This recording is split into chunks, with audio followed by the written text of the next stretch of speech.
तो महाराष्ट्र चुनाव में महज 7 दिन का वक्त बाकी है, लेकिन महाराष्ट्र की सियासी फिजाओं में इस वक्त 2 शब्द ऐसे हैं जो जमकर चर्चा में हैं।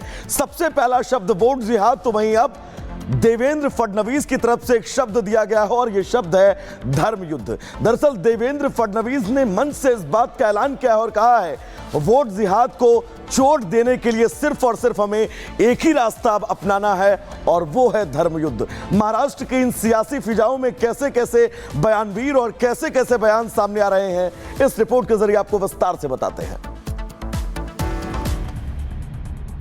पिछले चुनाव में वोट जिहाद देखा, लेकिन अब वोट जिहाद का जवाब वोट के धर्म युद्ध से हमको देना है।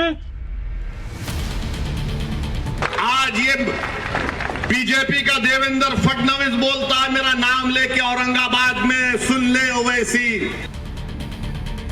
अरे देवेंद्र, तू अयोध्या की सीट तेरी पार्टी हार गई, कौन सा तेरा जिहाद था वहां पे, बोल। बात सियासी है और महाराष्ट्र का तापमान 288। पहले एआईएमआईएम के अध्यक्ष असदुद्दीन ओवैसी का बयान सुनिए और फिर नवंबर के सर्द मौसम में सियासी गर्मी का एहसास कर लीजिए। और आकर गैर जरूरी मेरा नाम अपनी जबान पर लाए। हाँ, देवेंद्र फडणवीस बोले सुनो ओवैसी, ए देवेंद्र फडणवीस, याद रखो तुम मेरी जबान का मुकाबला नहीं कर सकते ना। अगर तुम मोदी अमित शाह भी बैठ गए तो मेरी जबान का मुकाबला नहीं कर सकते। ओवैसी संभाजी नगर में थे, उसी संभाजी नगर में जिसका नाम पहले औरंगाबाद हुआ करता था।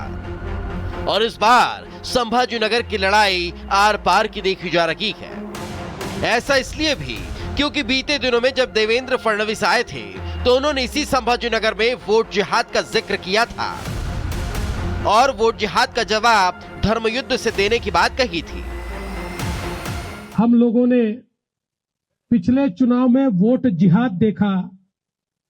एक प्रकार से उनके सारे धर्मस्थलों के ऊपर बैनर लगे, पोस्टर लगे, कस्में दिलाई गई और लोगों को वोटिंग के लिए बाध्य किया गया और कहा बस एक ही चीज करनी है, मोदी जी को हराना है, ये कहकर एक वोट जिहाद किया गया। हम लोग थोड़े सोए हुए थे, इसलिए कई जगहों पर हम लोगों को मात खानी पड़ी। लेकिन अब वोट जिहाद का जवाब वोट के धर्म युद्ध से हमको देना है और अब कोई भी सोएगा नहीं। औरंगाबाद जो अब संभाजी नगर के, वहां देवेंद्र फडणवीस वोट जिहाद का जवाब धर्म युद्ध से देने की बात कहते हैं तो वैसी जवाब देते हैं। अरे देवेंद्र, तू अयोध्या की सीट तेरी पार्टी हार गई, कौन सा तेरा जिहाद था वहां पे, बोल। कैसा हार गए तुम लोग वहां पे? कौन हराया तुमको वहां पे? तुम लोग यहां पर हार गए, मुंबई में कई सीट तुम हार गए। वो क्या था बोलो? मोदी की मेजॉरिटी कम हो गई बनारस में, वो क्या था बोलो? मगर वो मकसद क्या है बीजेपी का? इनको डराओ। 75 साल पहले भी ऐसा डराया जाता था, अब वही चीज को इस्तेमाल कर रहे हैं। इनको डराओ। सुन लो देवेंद्र फडणवीस, तुम्हारे मोदी अमित शाह के ये जुमलों से हम डरने वाले नहीं हैं। वो जमाना चलेगा डरने वालों का। महाराष्ट्र में वोट जिहाद पर हो रही पॉलिटिक्स में हम आगे बढ़े, लेकिन इससे पहले हम इस पूरे सियासी नारे का सियासी गणित समझ लेते हैं।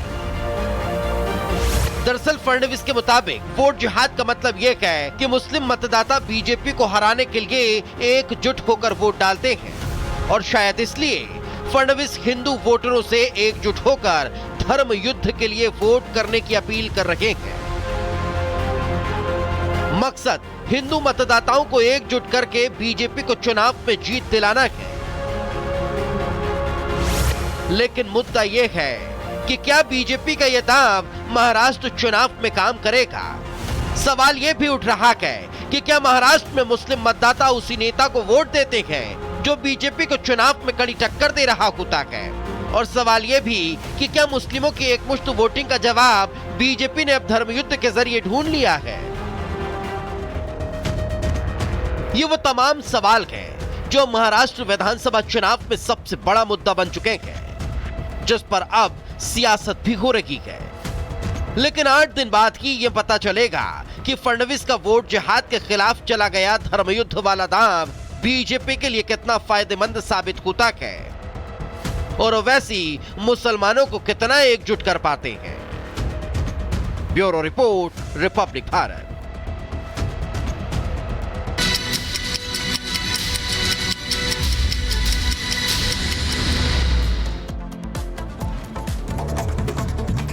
दिल्ली एनसीआर में छाया घना कोहरा, सड़कों पर विजिबिलिटी बेहद कम। सुबह 5 बजे एयर क्वालिटी इंडेक्स 339 दर्ज किया गया। तापमान में भी आई गिरावट। मथुरा में इंडियन ऑयल रिफाइनरी में ब्लास्ट, 1 किलोमीटर दूर तक सुनाई दी आवाज। मैनेजर समेत 10 लोग घायल। मध्य प्रदेश के इंदौर में टेंट हाउस के गोदाम में लगी भीषण आग, लोगों में दहशत का माहौल। दमकल की कई गाड़ियां मौके पर मौजूद, आग बुझाने का प्रयास अभी जारी। हरियाणा के पलवल में पीएनजी पाइपलाइन में ब्लास्ट, धमाके के बाद 3 दुकानों में आग। हादसे में एक शख्स की जलकर मौत। दिल्ली के द्वारका में चलती कार में लगी आग, कार चालक ने कूदकर अपनी जान बचाई। कार पूरी तरह से जलकर खाक हो गई। उधर मथुरा में पुलिस और बदमाशों के बीच मुठभेड़, अलवर पुल के पास बदमाशों से मुठभेड़, क्रॉस फायरिंग में बदमाश के पैर में लगी गोली, अस्पताल में भर्ती। झांसी में एसडीएम की गाड़ी पर चढ़कर युवती के साथ युवक ने लगाए ठुमके, रौब जताने के लिए हूटर बजाया और लाल बत्ती जलाई, वीडियो वायरल। ग्रेटर नोएडा में फ्लैट में अवैध गांजे की खेती का भांडाफोड़, हाईटेक तरीके से गमलों में गांजे की फसल उगाई जा रही थी। पुलिस ने आरोपी को गिरफ्तार किया। 50 लाख की कीमत के 80 गमले बरामद किए गए। यूपी के शाहजहांपुर में पुलिस को बड़ी कामयाबी हाथ लगी। 1 करोड़ की अफीम के साथ 2 शातिर तस्कर गिरफ्तार किए गए।